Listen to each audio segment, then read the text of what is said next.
wonder what it is that you most like about Christmas. For me, it includes putting up my Christmas decorations as early as I can get away with, singing carols, and even though it does get incredibly busy, I love all of the events that we put on here. And I also have to admit that I adore opening presents that are under the tree. And then, of course, on Christmas Day, I love hosting, I love the hospitality, I love all the food, and everything else that goes with that day. A couple of weeks ago, we took a camera out into different groups that we run here and out into Thornhill, and we wanted to ask people what they love about Christmas and what their best gift would be.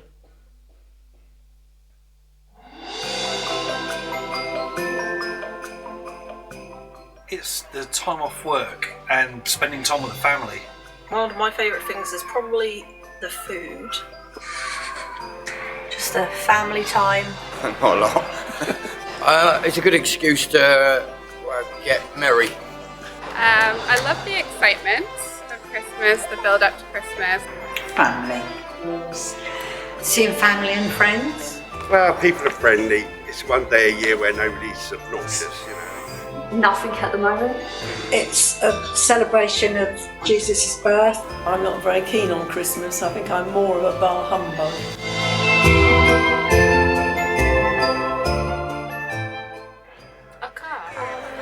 I'd say probably go abroad with all the family, just have a really nice family time. Peace in Ukraine. Being able to plan and give my children everything that they would want from a Christmas to make it the best and their happiest Christmas ever. A whole basket full of cats. Winning the lottery. Oh, I'm a tip front teeth. At my kids' home. Health for my family. Photographs of the family. There would be no sickness or poverty. I like more peace. Like a nice day out or a spa day or something like that. All my family and people I know to be healthy and happy. Maybe you've recognised your Christmas in some of those responses, things that just make Christmas for us. But in all of our preparations, do you ever get to the end of Christmas Day and look at the piles of wrapping paper and the party popper streamers all over the place, the empty bottles of wine and maybe half-eaten mince pies? Do you ever get to the end of the day and you've already looked at your presents and you've thought, keep and eBay on Boxing Day? Do you ever get to the end of Christmas Day and catch yourself wondering, is that it? Or is there more to Christmas than this? Even if you got every gift that you wanted and needed, and you'd been able to give every gift, the very best to your loved ones, I wonder, would that be enough? Or would you be left asking this question, is there more to Christmas than this? And what about the people that we share Christmas with? Or is there something else that might make Christmas a little more special this year? Again, we went into our groups and out into Thornhill, and here are some of the answers that people gave to those thoughts. I don't know, maybe a really good Santa for the kids. Elvis Presley. I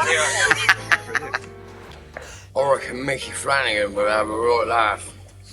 Brilliant. Yeah, he's brilliant, mate. He just cracks me up. I think it's probably got to be Mr. Christmas, Michael Bublé. Probably one of my favourite authors, Karen Maitland. She does Einstein, or so one of the great thinkers. Different. I would probably choose Kermit the Frog and Miss Piggy. My mum to come and sit at the head of the table for one day. Total stranger from outside. Probably one of the wise men. You've said to exclude family, but I would like to see my mum.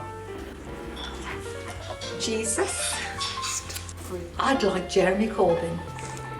My next door neighbour. I would like to invite the man himself, Jesus. Love more. Probably more decorations. My daughter loves them. No. Because it's as special as it can be. Because it's still love. Yeah, it would be great to be able to have that little bit more time off work and to get the children into church a bit more and to get more into the Christmas spirit. I'd love to be more relaxed and stress less about everything. I don't want to Open my doors and invite whoever was passing. I'd like to see all my family together because they're all over the country. Let it snow. Be more cheerful? Yeah, not have to do all the dishes. Absolutely brilliant. But even if our best guest joined us, even if we had the most laughs and the finest of conversations and the most precious memories going, I wonder, would we get to the end of Christmas and say, is there more to Christmas than this? And here we are at a carol service, maybe out of duty, maybe because it's tradition, maybe it's a celebration for you or an act of worship.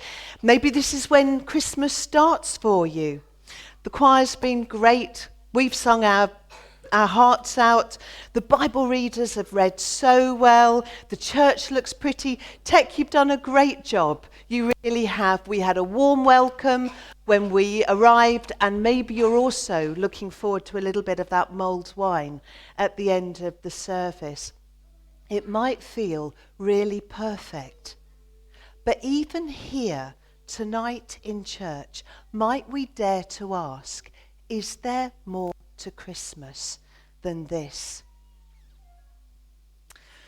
Mary is wide awake, and she looks into the face of her newborn child, and she can't take her eyes off him, her son. And somehow Mary knows he's more.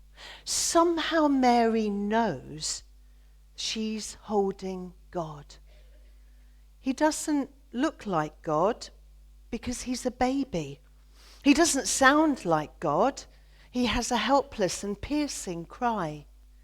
He doesn't act like God. He's completely dependent on his mother for his well-being.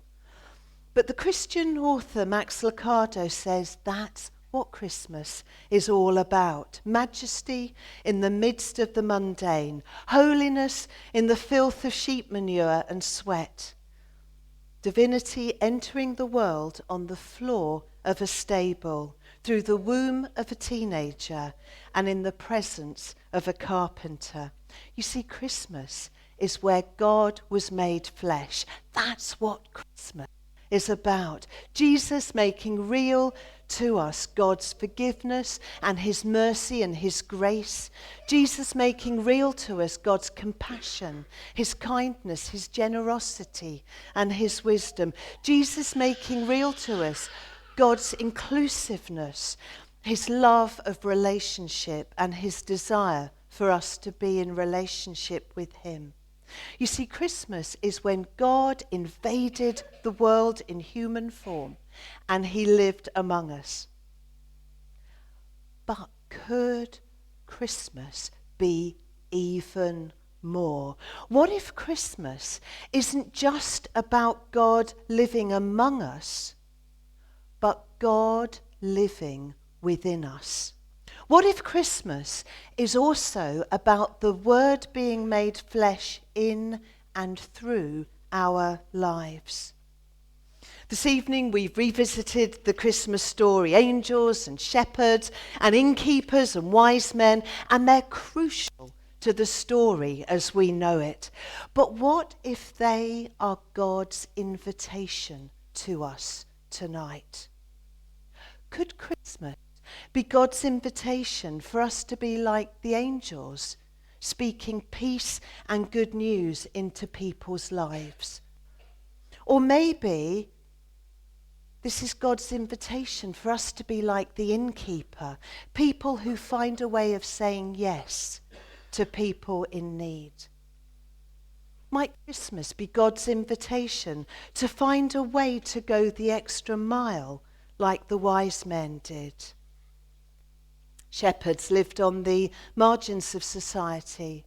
So what if God is inviting us to be like Mary and Joseph, including today's shepherds in the story of our lives? Could this make Christmas more? You see, in a couple of days, Christmas will be over. And in a couple of weeks or so in time, all our decorations will be down and unwanted gifts will be returned to wherever. And Christmas will be over for another year. How can we make Christmas more? You see, those shepherds on the hills already believed in God.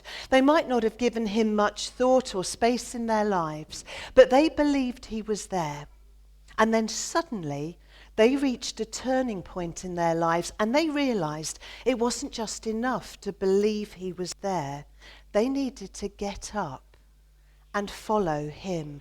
They needed to put their faith into action and get to know the God they already believed in.